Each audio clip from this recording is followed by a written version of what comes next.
I was an active drug smuggler for a period of 6 months.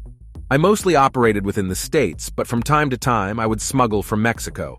During my time, I was caught a total of 3 times. First time by DEA, second time by Border Patrol, and third time by state police. Before I get started, as a mule, I was caught, yes, 3 times exactly.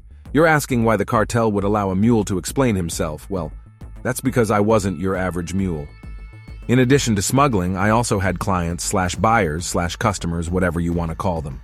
These clients of mine were powerful people who would buy a lot frequently. I was the middleman between the cartel and clients. My very first sale, I sold $50K of product, simply by introducing the 2 parties. Of course, I only made $1,000. Call it a finder's fee. I was lucky enough my clients would only speak to me to set up buys. So if I went down, then there goes a huge client. It was after this initial sale that I was strongly discouraged from smuggling. First, let's talk about how and why did I get into this business. The city I live in is extremely corrupt. I'll be honest, I was living at home, working a minimum wage job, paying too much money a month for a decent car, a 2014 $25K car. I was struggling financially overall. One afternoon, I went to the bar to enjoy my day off. Couple drinks in, I felt this unbearable pain in my stomach. Nothing I've ever felt. I don't know why, but my first instinct was to call my girl best friend. Sure enough, she wasn't doing so good. She was crying and in a lot of emotional pain. Hearing her in that state hurt. I never wanted to hear her cry like that ever again, so I continued smuggling. I'd give her money to help her out, and because of me, she was able to put a down payment on a car. I remember the first time I smuggled drugs. I wasn't scared or nervous. I'm not really sure what I felt. I guess if anything, I was excited because if it went well, then I was go get $3K for 2 days. The job was to drive from point A to point B. My recruiter called me once an hour to check up on my well-being. My girl best friend would also check up on me every so often, so I was okay mentally. I had to drive for X number of hours, and it was exhausting. I didn't like to stop except for gas and energy drinks. When I finally arrived to my destination, I was put in a hotel room where I had to wait 10 hours.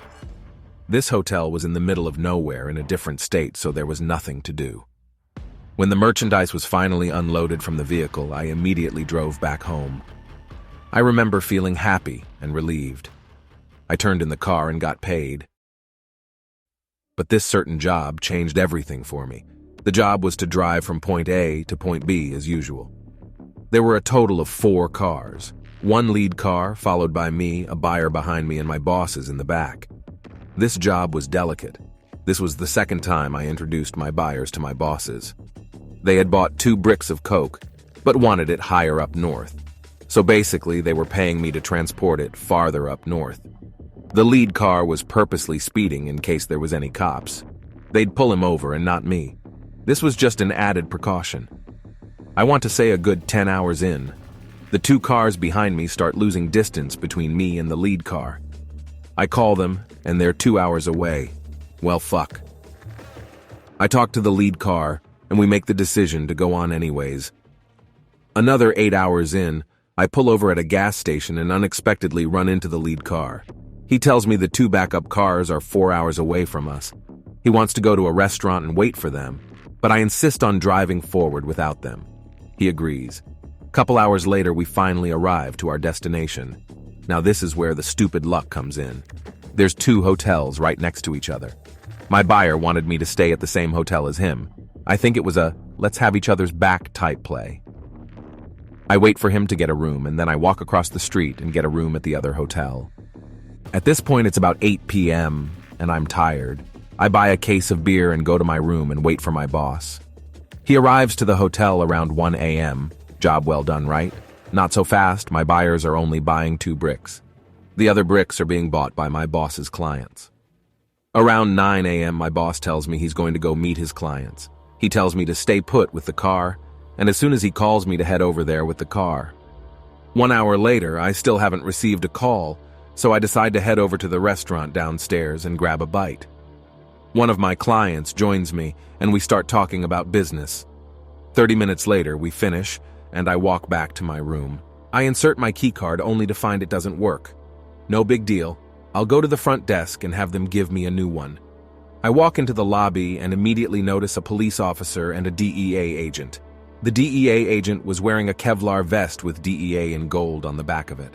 They both turn and look at me, and I just kept my poker face and approach the front desk clerk. He gives me a new key card and I leave. I remained as calm as possible and started thinking how I'm going to get out of this one. I walk upstairs to my room and I look around. Across the street, I notice 2 SUVs parked in a way that if shit went down, they were in the position to respond immediately. I go with my gut feeling and ditch going inside the room. I walk around aimlessly to see if I was being followed, and sure enough, I notice a civilian car following me. I walk towards a business, and right before I walk in, the same car pulls up and the same DEA agent I saw earlier steps out. What's your name, kid? I don't have to answer that. What kind of car are you driving? Is it here? I'm not answering that. Look, kid, we're investigating a car break-in and the suspect fits your profile. They called DEA for a break-in? Those 2 unmarked SUVs are yours. Your firearm is in your waistband and you're driving a civilian car. Ugh, we're not DEA. We're City Police Department. Police department doesn't operate that way. I was a former cop. What kind of training do you have? The agent starts getting frustrated and his partner gets off the vehicle and immediately makes me put my hands behind my head. They take my ID out of my wallet and tell me to stay put. They say they're going to see if I had any warrants. After about 10 minutes, they hand me my ID and let me go. I take a bus back home and nobody knows what to think of it. The cartels started pointing fingers at everyone. They even suspected me of being an undercover DEA agent. It was later revealed my boss's ex ratted us out. To this day, we don't know what happened to my boss. We've tried looking for him in jail, prison, through an online database, but to no avail. My best theory as to what happened is this. The meeting between my boss and his clients was a setup. The DEA thought he would have the coke in his car and moved in. Once they realized he didn't have the coke, they scrambled back to the hotel to try and salvage their operation. They ended up towing the car. My buyers went into hiding, and so did I. The DEA never went after me again after this ordeal.